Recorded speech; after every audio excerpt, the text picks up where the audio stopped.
I'm warning you, make this stir-fry spaghetti once and you crave it every single day.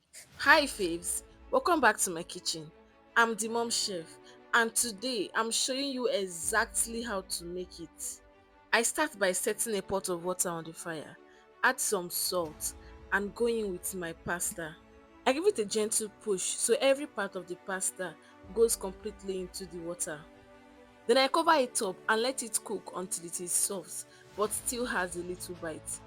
We want pasta that is strong enough to handle all the tossing that is coming later. While the pasta is doing its thing, I chop up some fresh veggies, bright, colorful and quick to cook so they keep that satisfying crunch. For this recipe, I used some carrots, some bell peppers, green, yellow and red, and I also used some green beans.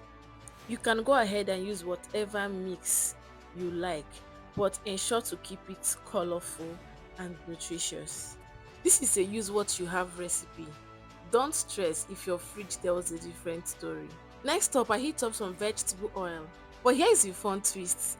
This oil is left over from frying chicken earlier. It is already packed with flavor. Don't skip this if you can help it. In goes chopped onions, followed by garlic and ginger paste. Give them a quick stir until your kitchen smells like heaven. Then I add a touch of scotch bonnet pepper. It's not here to scare you, just to give that slow gentle heat. Right after, I add my sliced vegetables. Today it's carrots, green beans and bell peppers. I stir fry this on low heat so they stay bright and keep a little crunch. This step is where the color really starts to pop. Now for the flavor boost, a bit of curry powder for warmth and color, some thyme for that aroma, and seasoning cubes to round it all out. Stir this very well so every bit of oil becomes packed with flavor. Now we're getting saucy, literally. Soy sauce for that deep salty kick and oyster sauce for a glossy finish. Then we stir everything together to combine.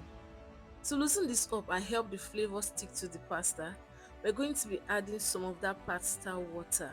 The starch in it is going to help every strand of the pasta stick to the sauce like their old friends catching up. And the final part of this magic, our drained pasta goes from the colander straight into the pan. I keep it tossing and moving. Toss, stir and flip until every strand is glossy and completely coated. No pale noodles allowed in this kitchen. And there it is, my stir-fry spaghetti. It took minutes, but the flavor, it feels like you spent hours. If you enjoyed hanging out in my kitchen today, hit that like button, subscribe and drop a comment. What recipe should I bring next? Because trust me, I am not done yet. See you in my next video. Bye!